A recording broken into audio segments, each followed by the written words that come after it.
Hey folks, it's Ardwulf. Welcome. We're going to do a playthrough. We'll see how long it takes to play through the entire game. It shouldn't take that long. Of Soviet Dawn, the Russian Civil War, 1918 to 1921. This is a game designed by Darin Leviloff. It was originally released by Victory Point Games in 2009 as part of the States of Siege series, but it was later re-released with, I believe, new graphics in C3i Magazine issue number 27. And that is the version of the game that we'll be playing here. I do not know if there are actual substantive differences between those two versions or not. So the first thing we're going to do is set the game up, and we're going to follow the instructions that are in the rulebook, very simple and clear setup instructions.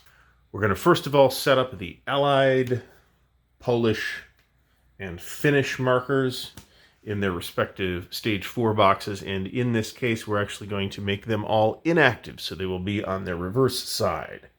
The active fronts are next, and that is the German Baltic chit in the Baltic track, the Denikin chit on the southern track, and the Kolchak chit on the eastern track. We place the political level marker on the one box of the political track. The situation for the Soviets at the beginning of the game is extremely precarious. Great War status marker goes into the Russia in World War I box on the Great War status display. This game does begin while World War I is still going on.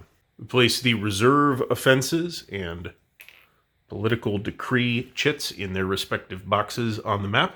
And then all of the remaining markers in the game we put into the pieces not in play section of the map board. That is the holding area for those chits that are not yet in play. The next thing we're going to do is prepare the card decks. Now the deck overall is divided into 3 subdecks. With gray headers at the top is the Twilight deck. Black header at the top is the Darkness deck, and the sort of sunrise orange header at the top is the Dawn deck. At the very beginning of the game, we are only playing with the Twilight deck, so we will shuffle that and put it face down into the draw pile. We will also place the Red Army Reorganization tiles in their respective boxes on the Red Army Reorganization table, and that's something that will come up later. Soviet Dawn has a very simple 4-phase sequence of play. The first phase is called the headline phase, and in that phase we just draw a card from the draw pile and do what it says. In doing what it says, we will be performing phase 2, which is the White Army's movement phase. This is when we move the White Armies along the tracks. Phase 3 is the Soviet action phase. We will get a number of Soviet actions depending on what card we drew. And then we have a political dissent phase, which often we will just skip, but sometimes we'll have events that we have to manage at that time. There are turns in this game, but we do not have a set number of turns. We keep playing until we either win or we lose. So we've shuffled the deck. Let us draw the first card and begin playing. The event that we've drawn is the Finnish Civil War breaks out. We advance the Baltic front, and we can see that the event on the card tells us that the Finnish track becomes activated, so we activate the Finland track. This is possibly a very bad first event to draw. Now, the Baltic track advances, which means that the German army, the Central Powers army, advances one step forward. General goal of the game as the Soviet player is that you do not want any of the tracks to end up in Moscow, because then you might lose. And we also see that the Soviets can play 3 actions in this turn. Now, there are 3 different types of actions that we can take. The first is to conduct an offensive. The second is to try to increase our political level. And the third is to try to reorganize the Red Army. So because we can, and for the sake of argument, we're going to do one of each of those 3 things this turn. We can see we have 3 actions. So what we're going to do is each of the zones on the political track has a target number. We're in the International Pariah section right now. The target number is 3. So we will roll a d6.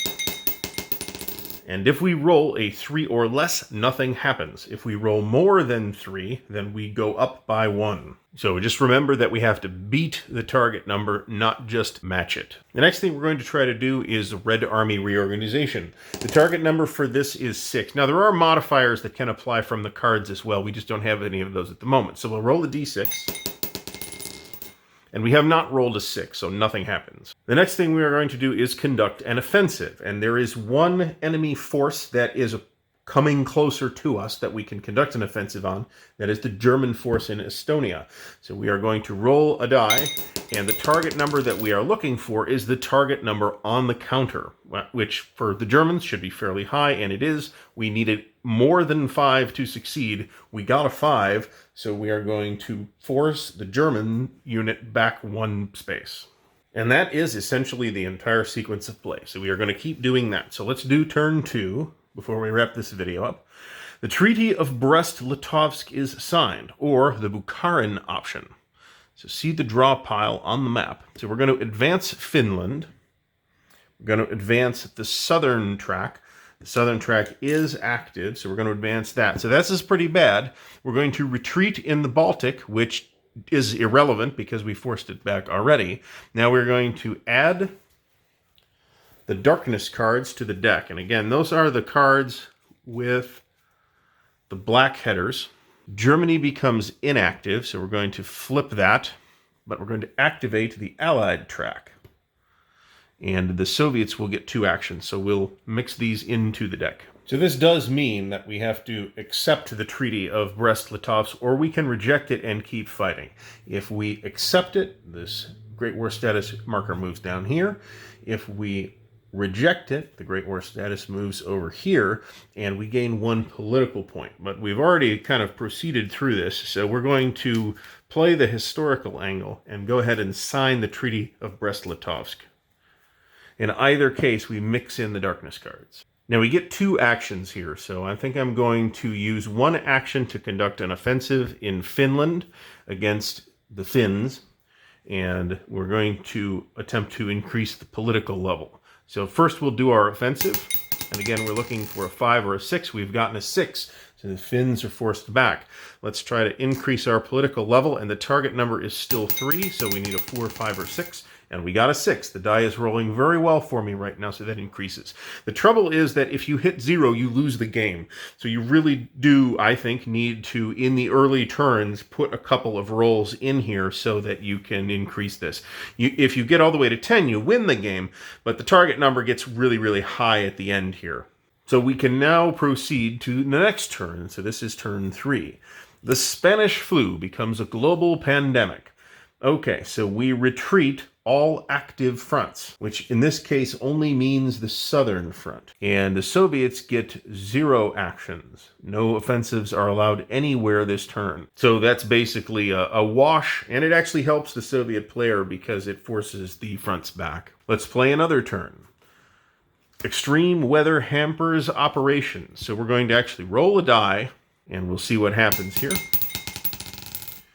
We've rolled a 2, which means that the Allied track advances, the Baltic track advances, but it's inactive, and the Poland track advances, but it is inactive. If a front that is supposed to advance, according to the card, is inactive, it does not advance. And then we get 2 actions, but no offensives are allowed versus the Eastern or Southern this turn, because we rolled a 1 through 3. But we can conduct an offensive against the Allies, whose target number is a 4. So let's do that. We have rolled a 4, which is not sufficient.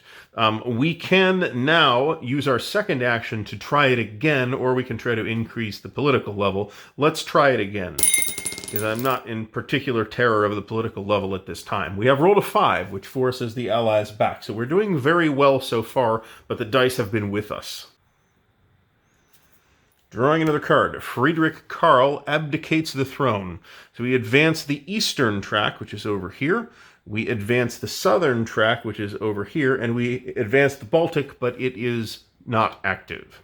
So we get 1 action, and there are no restrictions. So let's take our 1 action to conduct an offensive against the eastern track, and Kolchak's White Army, and we have failed, so nothing happens there. Now we do the event. The Finland front can be removed from play, so the Finland front comes off completely. It is now inactive for the remainder of the game. The Finnish Civil War was very brief in our alternate history. Next turn. Stalin defeats the Whites at the Red Verdun. We advance the Baltic track and the Poland track, both of which are inactive. We have a +1 DRM versus the Southern, and +1 DRM to reorganize, and we get 3 actions. Let's take two of those and put them into reorganization, and one of them and put them toward the southern track down here for an offensive. We actually put the removed front, this finished front goes down here. So let's roll our offensive first against the southern track. And that is a failure. So let us roll 2 dice now against the Red Army Reorganization table. So we don't actually roll on the table. We're rolling first to see if we get to roll on the table. The target is a 6. But we have a +1 in this case. So it's a 5 or a 6. So the first die comes up kaputsk. And the second die doesn't do anything either, which is unfortunate. So had we rolled a 5 or a 6, we would then roll one of these, and we would get one of these things, which are all generally good for the Soviet player. Let's do one more turn. The German Baltic Division lands in Finland. Okay, so the Finnish track has been removed from play, and the Baltic track is inactive. The southern track does advance, however. The Soviets may take 2 actions. We're going to spend the first one to try to force the southern front back. And we succeed there. We're going to spend the second action trying to force that southern front back once again. And because our target number is only 3, we do it and we force the southern front back. So we're holding off the enemy generally everywhere. Let's do another turn. Trotsky introduces political commissars. We advance the Allies. And the Soviets get 3 actions. They get +1 DRM on all offensive, but they automatically lose 1 political point in the political dissent phase. That's phase 4. Well, that's unfortunate. So let's do a +1 offensive against the Allies. We've gotten a 1. That's a big lose. Let's do another one. We've got another 1. That one is another one that doesn't go well. Let's try one more. We have a 6, so we forced the Allies back, but we are going to lose 1 political level because we didn't have time to try to increase this again. So now we're back in worrisome territory again, I think, here. So let's do another turn. Dunster Force lands to protect oil region. We advance the eastern track, and we advance the Allies. 3 actions if German capitulation has occurred, 1 action if not. It has not yet occurred. Actually, we actually need to move this down here. But the Germany capitulates will only happen in the Dawn phase when we bring the Dawn cards in. So we actually only get 1 action, but we automatically lose 1 political point. So let's try to increase our political points. And we have failed. So we have lost a political point, and we are on the precipice of losing the game. Let's roll the dice again. We're going to advance the Baltic track and the southern track. We've done pretty good on this too. The Baltic track is inactive. The southern track is not. We get 2 actions, but we can't conduct them versus the Baltic, which is not much of a problem. Let's try and increase our political level. We have succeeded. We have enemies at 3. Let's try an offensive against the southern front. And we have failed there. Let's do one more turn. The Tsar's fate decided in Ekaterinburg. We advance the Baltic and Polish fronts, both of which are inactive. We advance the Allied and Southern fronts, both of which are active. So we're going to do our 3 actions first. The sequence is critical in this case. And we're going to conduct an offensive here in the east. Let's do that. We have a target number of 3. We have rolled a 4. We have 2 more actions. Let's try to increase our political level. We have done so. That has gone up. And let's try to force the Allies back. And we have done so. Okay, so I've just clarified this particular point of the rules. This is the card event, and it actually happens in Phase 1 rather than in Phase 4.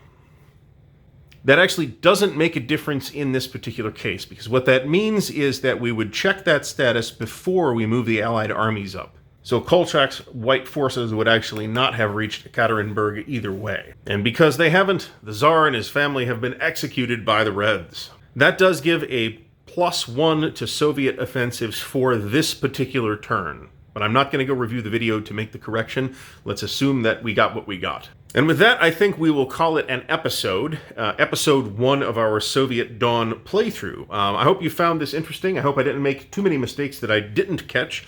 Please let me know if there are any that I missed. If you have any questions or comments, please leave them below. If you've enjoyed watching the video, please give it a thumbs up and don't forget to subscribe to the channel. Until next time, happy wargaming.